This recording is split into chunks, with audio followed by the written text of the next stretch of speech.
Yeah, Antifa's running around just, Black Lives Matters, all lives matter, and then they attack you. But yeah, it's Yeah, I know what you mean.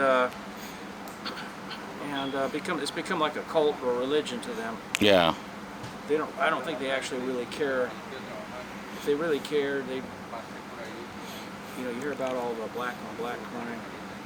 yeah, they do something about that, but they don't. Yeah. Something needs to be done about that. Yeah. So, I mean, I kind of, I don't fault Trump for saying he's going to send in the military, but I think he should either do it or not do it. Right. And Well, there's certain guidelines that he has to follow in order to do that. Once, if a city or a state is unmanageable, in other words, local authorities can't deal with what's going on. I think that's what's going on. Yeah, then he's obligated. Then he can. He has the right and probably the obligation. Yeah, then he can do it. But the problem is that you got a Republican president and you got a Democratic governor that sits there and says, nothing's really going on, everything's safe. We'll bring the state police in and protect the courthouse. He's probably worried about. Yeah. I know in the Civil War, the federal government actually did take over some state capitals. Mm-hmm. I had people on both sides, north and south. I have second great grandfather born 1836, according to his pension application. He got blown up by enemy shells. He was an artillery man himself, but the artillery on the other side blew him up. He didn't know anything for like 10 days, but he got knocked out of the war. But when the North came into southern Tennessee, a lot of people don't know that Tennessee was just really divided there. When they came into southern Tennessee, he had to either go to jail or sign an oath of obedience. Mm-hmm. So he signed the oath like they all did. Yeah, I've got, let's see, he's from Tennessee, from Alabama originally. Mm-hmm. Then I've got, let me think, 2 second great grandfathers from South Carolina that were in the war. One got killed towards the end. Mm-hmm. I always wondered why the guy didn't have more than 2 children. First one was born in 1860, last one 1865, the year he was killed. So I always wondered about that, and then I found out later that's the reason why. Because people back then, they didn't stop with 2 children, they didn't have birth control. Yeah. So anyway, and then also down in South Carolina, I have a third great grandfather was in the Indian Wars against the Seminoles, 1835 or 6. But he was older by then, but nevertheless, he was drafted into, they call it, he was serving for the South as an older guy. Mm-hmm. By that point, he was about 50 years old. And then also, my northern guy, just 50 miles away from where my southern guy was living, because he got hurt. He got knocked out of the war. Later died from complications from a disease in the war.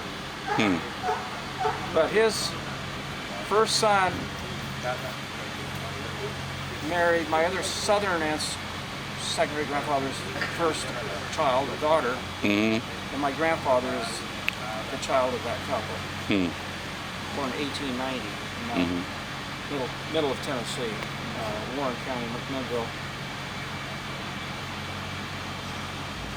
Of course, then he married my grandmother, who's both her grandparents grandfathers were Southern soldiers. The one that got killed was one of her grandfathers.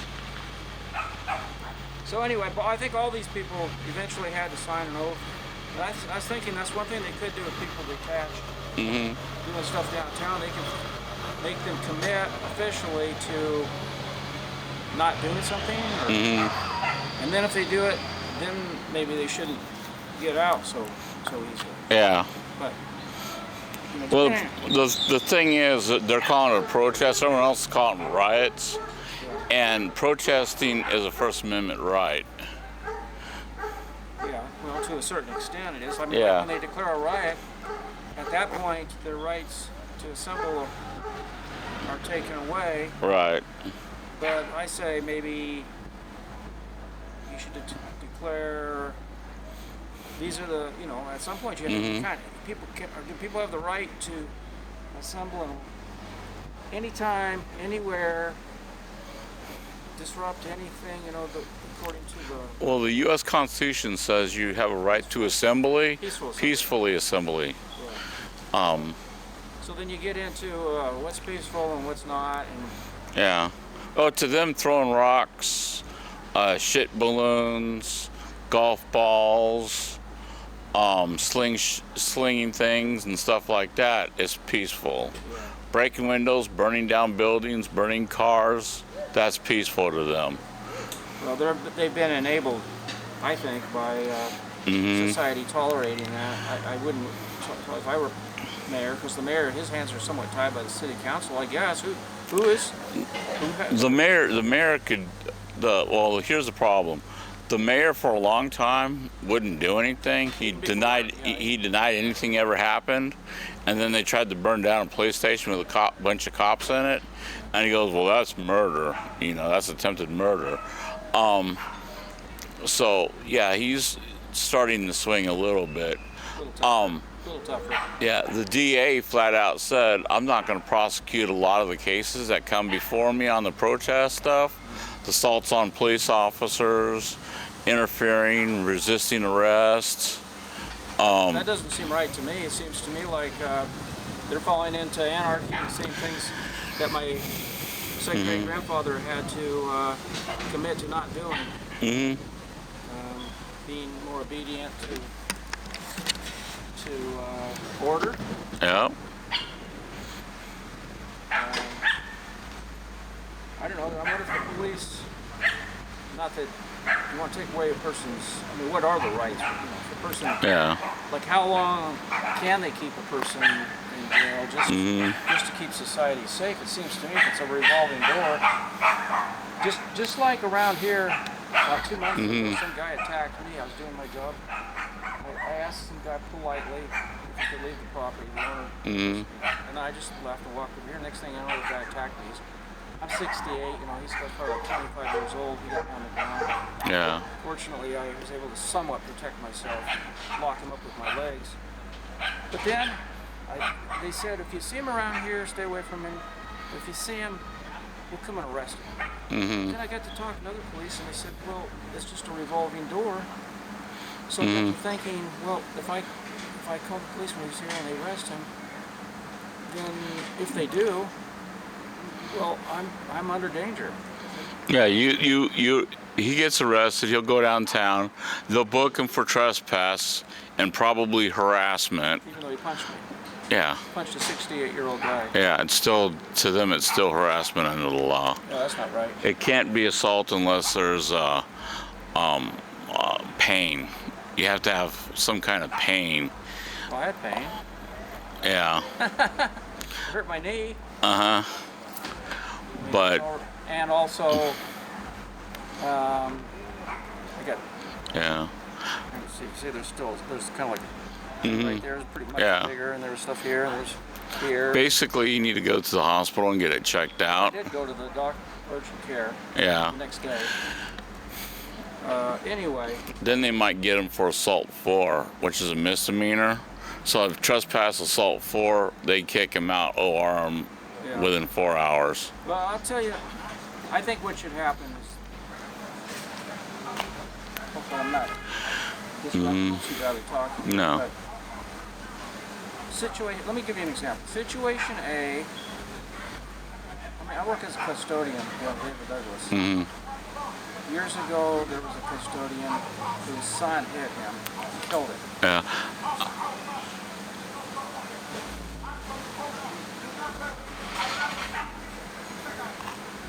Okay.